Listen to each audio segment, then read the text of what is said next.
Hello student, welcome to Spandan Academy. Today we read History of 7th class, chapter 13. The foundation of the Mughal Empire and its rise. Babur, Humayun, Sher Shah and Akbar. Mughal साम्राज्य की स्थापना एवं उत्कर्ष के विषय में हम पढ़ेंगे। इसमें हम बाबर, हुमायूं, शेर शाह और अकबर के जीवन के विषय में भी हम इस लेसन में पढ़ेंगे। Children, in the previous chapter we had studies about the administration and life of the people in the Sultanate period. Now we will learn about the establishment of the Mughal Empire. पिछले lesson में हमने सल्तनत कालीन प्रशासन एवं जनजीवन के बारे में जानकारी मिली थी हमें। अब हम इसमें क्या पढ़ेंगे? मुगल साम्राज्य की स्थापना के बारे में जानेंगे।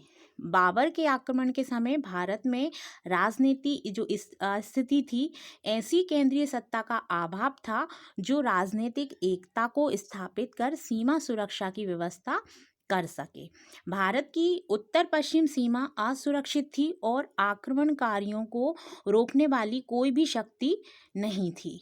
इसके अतिरिक्त राजनीति, षड्यंत्र और शत्रुता व्यापक रूप से इस समय क्या थी? फैल गई थी और दिल्ली पर लोधी वंश के इब्राहिम लोधी का शासन था, उसका क्या था? दुर्व्यवहार से अफगान अमीरों को अपना शत्रु बना लिया था। इस परिस्थिति में परस्पर संघर्ष राज्य किसी भी शक्तिशाली आक्रमणकारियों का सरलता से शिकार बना सकते थे। बाबर। अब हम बाबर के विषय में पढ़ेंगे कि जहुद्दीन मोहम्मद बाबर भारत में मुगल साम्राज्य का क्या था? संस्थापक था। वह तैमूर का वंशज था और साम्राज्य रूप से उसे मुगल कहा जाता था। सन 1494 में बाबर को विरासत में फरगान मध्य एशिया का एक छोटा सा राज्य मिला।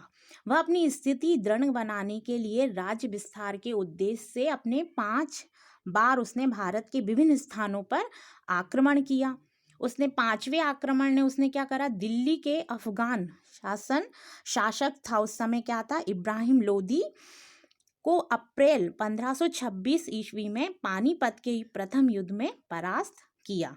इस समय उत्तर भारत की जो राजनीति शक्ति राजपूतों और अफगानों के बीच विभाजित थी और तत्कालीन मेवाड़ के महानतम राजपूत शासक राणा सांगा को बाबर ने 16 मार्च 1527 ईस्वी को आगरा के निकट खनावा के युद्ध में परास्त किया।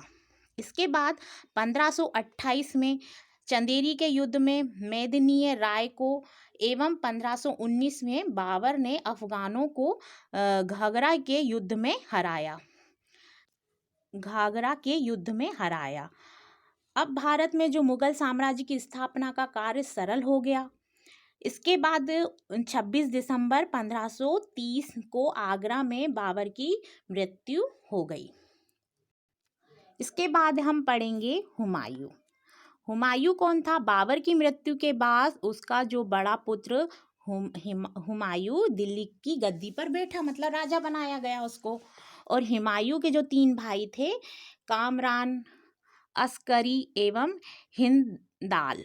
बाबर ने मुगल वंश की स्थापना तो कर दी थी, किंतु शत्रुओं से उसको सुरक्षित बनाने के लिए अधिक समय तक वह जीवित नहीं रहा। इसलिए हुमायूं को गद्दी पर बिठाने के बाद बहुत ज़्यादा कठिनाइयों का सामना उसको करना पड़ा। हुमायूं के प्रमुख प्रतिद्वंदी अफगान सरदार थे, जिसमें शेर शाह मुख्य था। और सन 1539 ईस्वी में शेर शाह ने हुमायूं को चौसा के युद्ध में परास्त कर उसे दिल्ली की गद्दी छोड़कर ईरान भागने पर उसको क्या कर दिया? मजबूर कर दिया। शेर शाह सूरी। अब हम शेर शाह सूरी के विषय में पढ़ेंगे। ये भी क्या था? शेर शाह बिहार की एक छोटी सी जहांगीर के अफगान सरदार का पुत्र था।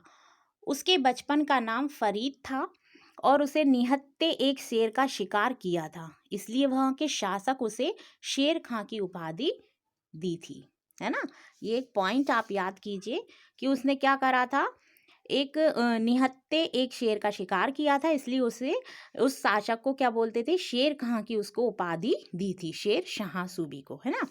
तो बाबर के हाथों पानीपत और घघरा के युद्धों में परास्त होने के बाद भी अफगानों की शक्ति पूर्ण रूप से क्या हो गई थी, नष्ट हो गई थी।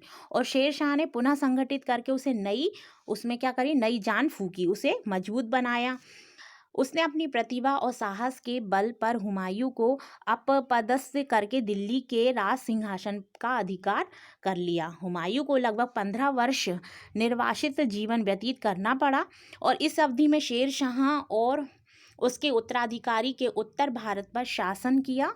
और शेर शाह ने अल्पकालीन शासन का भारतीय इतिहास में प्रमुख स्थान था, क्योंकि उसने क्या करा था, अफगानों की खोई हुई प्रतिष्ठा को पुनः स्थापित किया था और प्राचीन शासन व्यवस्था को पुनर्जीवित कर उनके मौलिक सुधारों के लिए, जिससे भविष्य के लिए आधार स्तंभ का कार्य उसने किया था।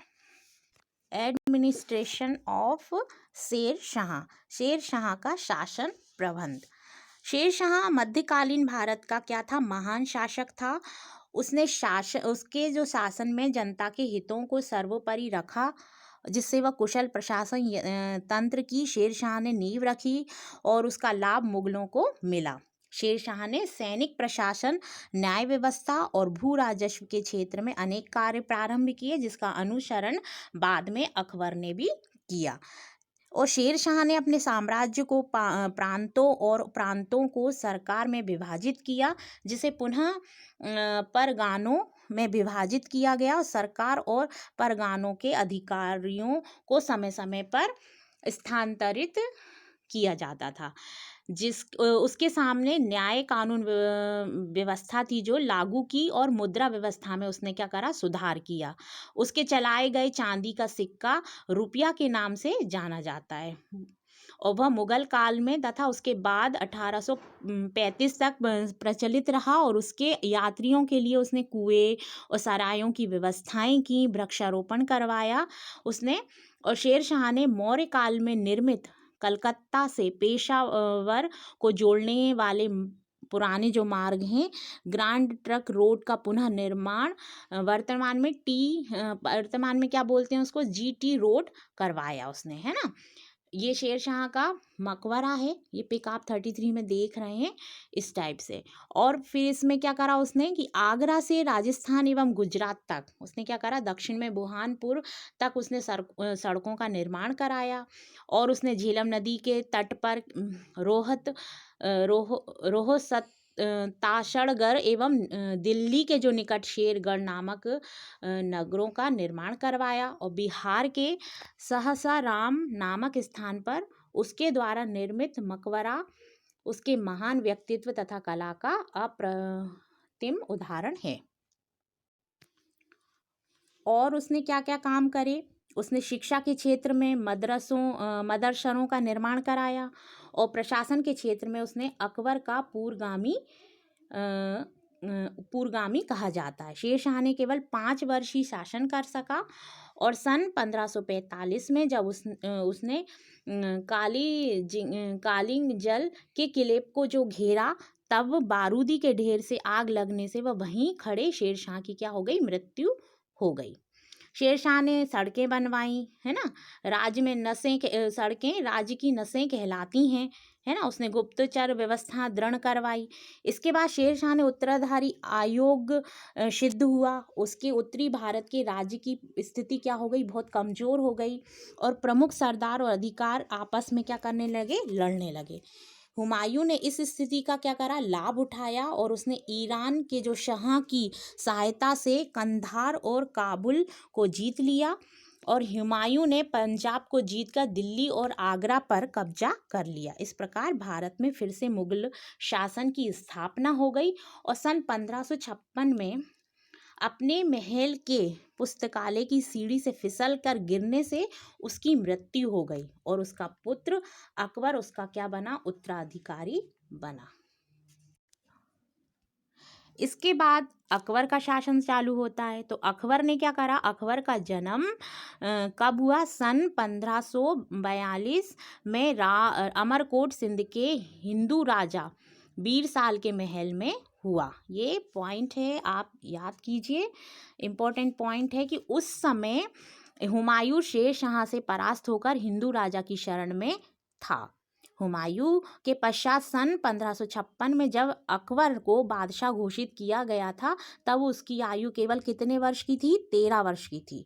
चूंकि अभी वह बहुत छोटा था, इस कारण बैरम खां को उसका संरक्षण नियुक्त किया, उसको देख रेख के लिए उसको नियुक्त किया। और राज्य रोहण के समय भारत में अकबर की स्थिति क्या हो गई, मजबूत नहीं थी, है ना। तो अली आदिल शाह सूर ने अपने प्रधानमंत्री हेमू विक्रमादित्य के नेतृत्व में मुगलों को परास्त करके आगरा एवं दिल्ली पर क्या कर लिया, अधिकार कर लिया। और पंजाब भी सिकंदर शाह सूर के अधिकार में था। तो राज्य की स्थिति क्या हो गई, बिगड़ी हुई थी उस समय। फिर 1556 में हेमू विक्रमादित्य एवं बैरम खां के बीच पानीपत के मैदान में घमासान क्या हुआ, युद्ध हुआ। इसमें पानीपत का क्या बोलते हैं, द्वितीय युद्ध कहा जाता है इसको। इसमें हेमू परास्त हुआ और आगरा एवं दिल्ली अकबर के नियंत्रण में आ गए। आगरा को मुगल साम्राज्य की राजधानी बनाया गया और 4 वर्षों तक बैरम खां प्रधानमंत्री एवं बादशाह के संरक्षण के रूप में सर्वोच्च स्थान रहा। इसके बाद क्या हुआ, 1560 में बैरम खां को हज के लिए मक्का भेजा गया। हज आप जानते हैं, हज होता है तीर्थ करना। जैसे हिंदुओं में तीर्थ करने जाते हैं, ऐसे ही मुसलमानों में तीर्थ को बोलते हैं हज। हज करने बैरम खां को कहाँ भेजा गया, मक्का भेजा गया। किंतु रास्ते में ही गुजरात में उसकी क्या कर दी, हत्या कर दी। अब शासन को की जो बागडोर है वो किसके हाथ में आ गई, अकबर के हाथ में आ गई। अकबर ने विजय तथा साम्राज्य के सुदृढ़ीकरण की नीति अपनाई और जैनपुर, ग्वालियर, अजमेर, मालवा पर उसने अपना अधिकार कर लिया। किसने कर लिया, अकबर ने कर लिया। Okay student, next part next video में।